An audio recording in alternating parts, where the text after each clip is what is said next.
Salut, c'est Raj pour Autodisciple. Aujourd'hui, on va répondre à la question comment éliminer toutes vos excuses en moins de 30 secondes. Pour ça, je vais résumer les idées principales du livre No Excuses que j'ai lu hier, qui est un livre écrit par Brian Tracy. C'est, je ne sais pas où on est, au 4e ou 5e livre de mon projet 30 jours, 30 livres. On est aujourd'hui le dimanche 24 janvier. Donc, on commence tout de suite. Avant de vous dire précisément les 7 exercices pour éliminer vos excuses maintenant en moins de 30 secondes, je vais vous dire un peu la philosophie et l'idée de Brian Tracy qui est développée dans le livre.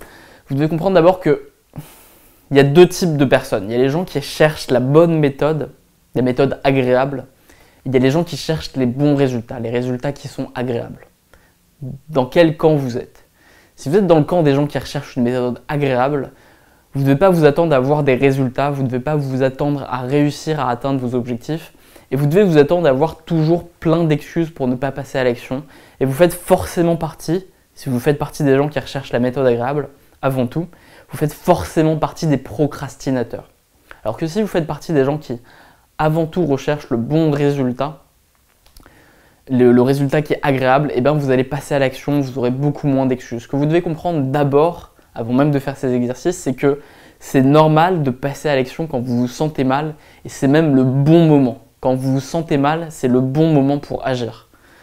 Pourquoi? Parce que quand vous vous sentez bien, effectivement, c'est facile d'agir, mais le moment où vous vous sentez mal, en général, si vous vous sentez mal pour faire ce que vous avez à faire, vous vous sentez mal parce que, justement, vous n'êtes pas assez productif. Vous vous sentez mal parce que vous ne passez pas à l'action. Vous vous sentez mal parce que vous avez du retard dans vos délais.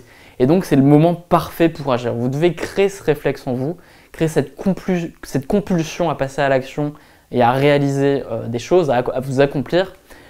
Comprendre que quand vous vous sentez mal, c'est le moment parfait pour agir. Pourquoi? Parce que c'est le seul et unique moyen de mieux vous sentir.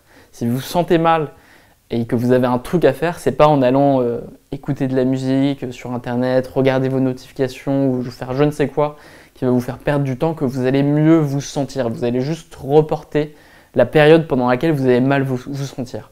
Ce que vous devez faire quand vous vous sentez mal, c'est passer à l'action. C'est le moment parfait pour ça.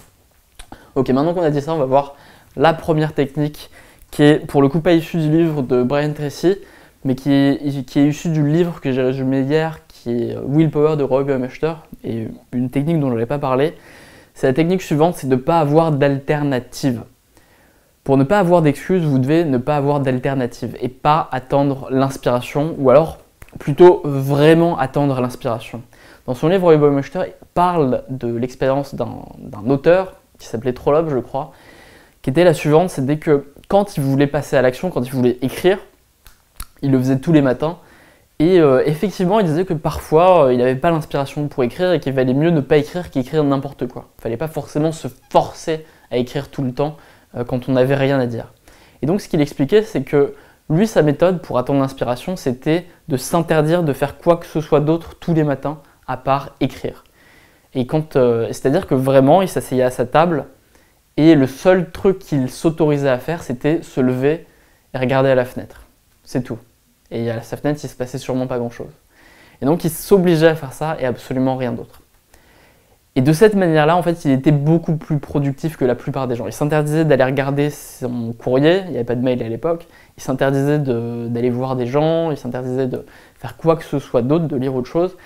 Il s'obligeait à se mettre à sa table et à écrire ou ne rien faire. Et de cette manière-là, il était plus productif parce que ce que font la plupart des gens, c'est pas ça. Ce que font la plupart des gens, c'est qu'ils se disent « Ok, je vais attendre l'inspiration, je vais attendre le bon moment. » Et du coup, ils font plein d'autres choses. Et quand vous faites autre chose, quand vous n'êtes pas en train de rien faire, ben, l'inspiration ne vient pas. Ou alors elle vient beaucoup plus tard et en fait, vous perdez du temps et vous êtes moins productif et c'est juste une excuse. Donc la première chose à comprendre, c'est ça. Quand vous avez un truc important à faire, faites-le maintenant ou ne faites rien. Ça semble contre-intuitif, on peut avoir l'impression de perdre son temps, d'être moins productif, mais en fait, on est beaucoup plus productif comme ça. Donc ça, c'est la première technique. Ça prend même pas 30 secondes, il suffit de s'interdire toutes les autres alternatives. Fermez votre ordinateur si vous avez un truc à faire, éteignez votre portable, enfin bref, éliminez tout le reste. Voilà, ça prend vraiment rien et vous aurez beaucoup moins d'excuses. Maintenant, la seconde technique qui prend moins de 30 secondes encore pour éliminer toutes vos excuses, c'est de vous dire la phrase suivante. La phrase que je vais vous dire maintenant, elle est surpuissante. Quand vous vous sentez mal, en disant cette phrase, vous allez bien vous sentir immédiatement. C'est extrêmement simple. La prochaine fois que vous vous sentez mal, ou alors si vous vous sentez mal maintenant, dites-vous juste cette phrase: je suis responsable. Quand vous vous dites je suis responsable, vous allez beaucoup mieux quoi qu'il arrive. Et quand vous vous dites je suis responsable et que vous le pensez vraiment, vous ne pouvez pas mal vous sentir. Les psychologues ont étudié ça et expliquent que les émotions négatives sont liées au sentiment de ne pas avoir le contrôle, au sentiment d'être soumis à la situation. On appelle ça le locus de contrôle. Plus il est important, plus vous êtes heureux, plus il est faible et plus vous êtes malheureux. Vous devez avoir conscience que vous êtes responsable de votre situation pour bien vous sentir, quelle que soit votre situation. Être responsable, ça ne veut pas dire être coupable. La question, c'est pas de savoir à qui c'est la faute. On s'en fout de savoir qui est coupable, on s'en fout de savoir si votre vie est nulle ou pas intéressante à cause des Illuminati ou à cause de François Hollande. C'est pas la question. La question, c'est pas non plus de savoir si vous êtes une victime, on s'en fout de savoir si vous souffrez plus que les autres. C'est pas ça le problème. La question, c'est de savoir si vous êtes responsable. Posez-vous la question. Et j'y réponds à l'avance pour vous. Oui, vous êtes responsable. Qu'est-ce que ça veut dire être responsable? Ça ne veut pas dire que vous êtes coupable et méchant et qu'on doit vous blâmer. Ce que ça veut dire être responsable, ça veut dire que vous avez la capacité à répondre, responsable, capacité à répondre. Vous êtes capable de répondre, vous êtes capable de répondre intérieurement et extérieurement. Donc par exemple, vous êtes bloqué dans les embouteillages, vous êtes capable de vous dire que le monde est merdique, que les gens sont chiants et que vous en avez marre des embouteillages. Et vous avez aussi la capacité de vous dire que c'est pas grave, que ça va passer. Vous pouvez écouter un livre audio et vous dire merde, j'ai pas pensé à prendre un livre audio. Vous pouvez simplement réagir intelligemment. Vous êtes le seul responsable. C'est pas quelqu'un d'autre, c'est pas moi, c'est pas vos amis qui vont répondre à votre place à la situation. C'est vous le responsable et absolument personne d'autre. Vous êtes toujours responsable. La première cause de souffrance, de malheur, d'après les psychologues, c'est le fait de blâmer les autres, de blâmer la situation, de blâmer l'univers et d'avoir de la haine contre les choses, contre la situation, parce que vous vous sentez mal. Dès que vous prenez la responsabilité, tout va un petit peu mieux de manière magique. Donc voilà, ça prend moins de 30 secondes aussi. Dites la phrase suivante, je suis responsable. Exercice suivant, extrêmement simple. Au Nouvel An, on a étudié différentes personnes et on a vu qu'il y avait un peu différentes méthodes de créer de bonnes résolutions. Dans la première méthode, à la fin de l'année, seulement 4% des gens tiennent leurs résolutions effectivement. Avec la deuxième méthode que je vais vous expliquer maintenant, qui prend moins de 30 secondes, qui est concrète et très simple, avec la deuxième méthode, 44% des gens à la fin de l'année tiennent leurs résolutions. Qu'est-ce qui fait la différence entre ces gens qui ont 10 fois plus de productivité, 10 fois moins d'excuses en un an? La différence, c'est que le deuxième groupe écrit ses objectifs. Le deuxième groupe a écrit ses bonnes résolutions. C'est aussi simple que ça. Donc si vous avez pris des bonnes résolutions, écrivez-les maintenant. Si vous avez un objectif important, écrivez-le maintenant. Vous aurez 10 fois moins d'excuses, 10 fois plus de chances de le faire, 10 fois plus de productivité. C'est aussi simple que ça. Il n'y a pas besoin de réflexion supplémentaire. Si ce n'est pas fait, écrivez-le maintenant. Vous pouvez l'écrire dans les commentaires si vous voulez. Voilà, j'en parle pas plus, c'est simple, faites-le. Et c'est tout. Exercice suivant. C'est un peu lié, si vous avez un peu du mal justement à trouver votre objectif et que vous pensez en avoir besoin de chercher un objectif et que vous ne savez pas quel est le plus important, Brian Tracy parle d'un autre exercice qui est le suivant, c'est de prendre 30 secondes pour écrire 3 objectifs. Mettez cette vidéo sur pause et écrivez vos 3 objectifs de la semaine en 30 secondes. Voilà, j'espère que vous avez mis cette vidéo sur pause et que vous avez écrit ces 3 objectifs. Faites-le dans les commentaires si vous voulez. Et ensuite, vous pouvez choisir l'objectif le plus important et commencer à agir dessus maintenant. Pourquoi ça marche? Parce qu'en 30 secondes, c'est l'inconscient qui s'exprime et vous faites vraiment ce qui est important et vous ne trouvez pas d'excuses pour faire des choses, pour vous fixer des objectifs un peu absurdes et beaucoup moins importants.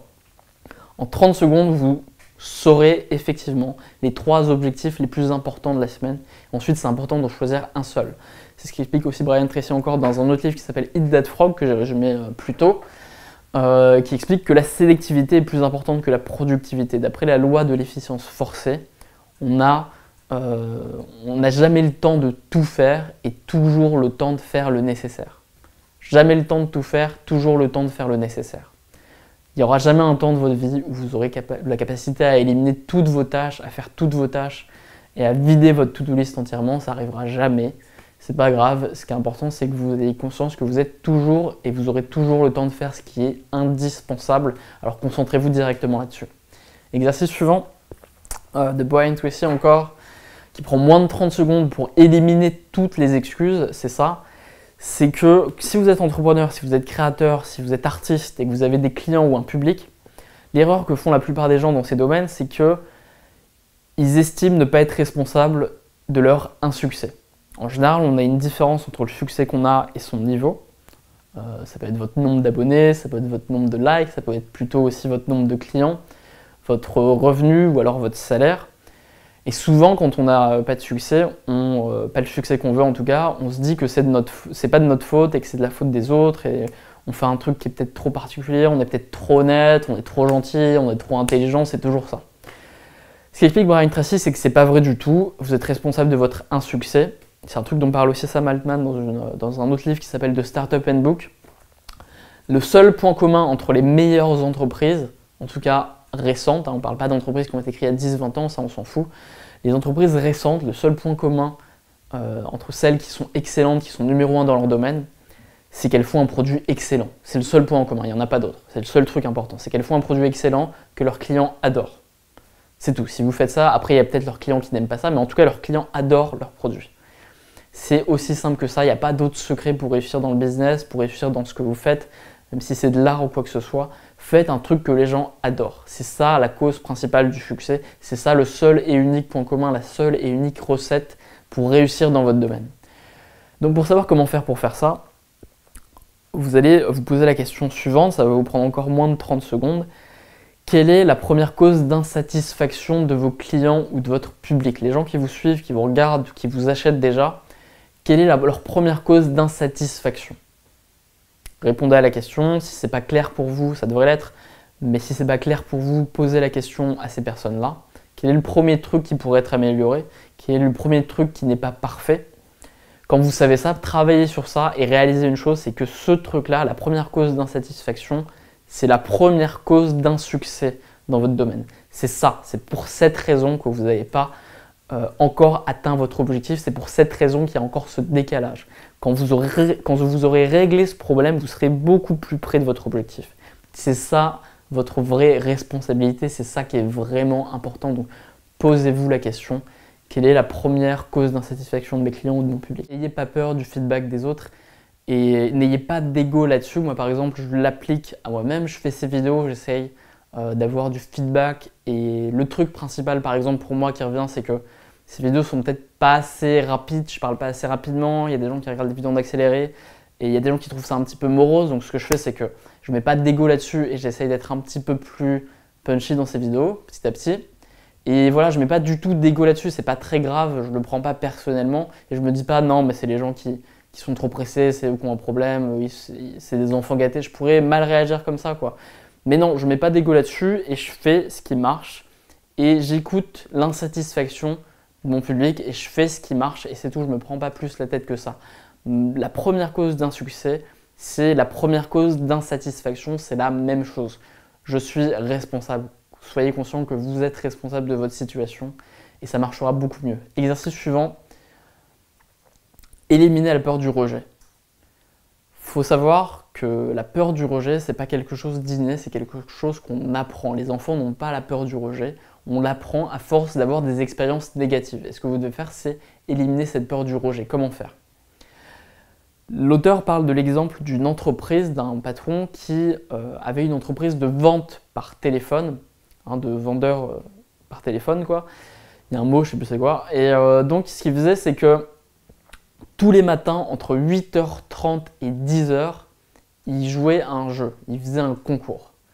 Ce concours, c'était qui va réussir à avoir 10 rejets le plus vite possible. Celui qui réussissait à être rejeté 10 fois le plus tôt dans la matinée, gagnait un prix, gagnait une récompense.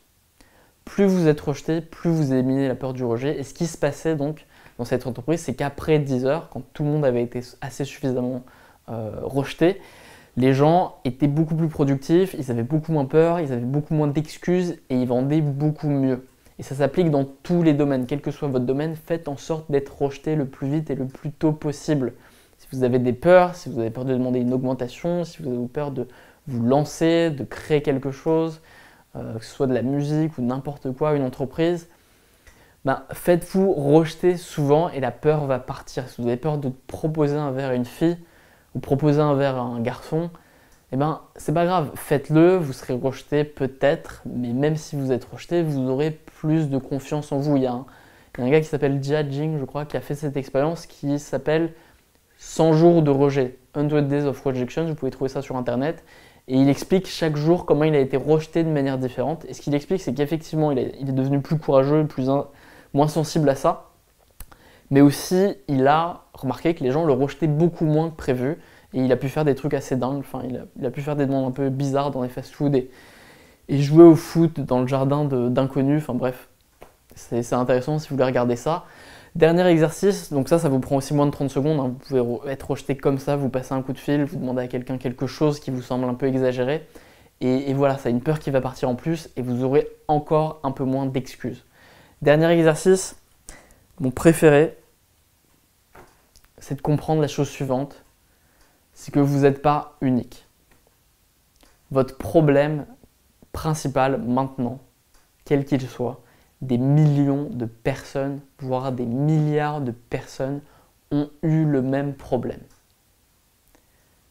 Et la bonne nouvelle, c'est que malgré que vous ne soyez pas unique, il y a une bonne nouvelle, c'est que puisque des millions, voire des milliards de personnes ont eu exactement le même problème, au moins des centaines de milliers de personnes ont réglé ce problème avant vous.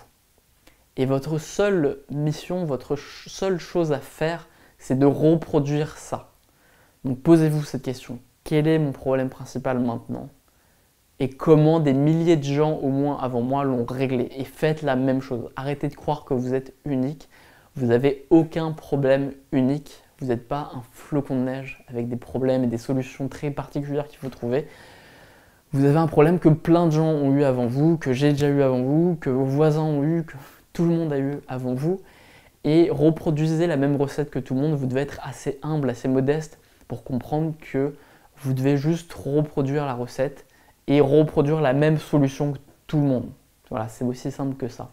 C'est un sujet dont parle aussi René Girard dans d'autres livres, c'est que on est des êtres d'imitation, on a les mêmes désirs que tout le monde et par conséquent on a les mêmes problèmes que tout le monde.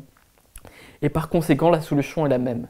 Donc il faut perdre cette idée-là que vous êtes quelqu'un d'original et d'unique, même si on vous l'a mis en tête. Vos problèmes ne sont pas uniques, vos problèmes ont une solution universelle.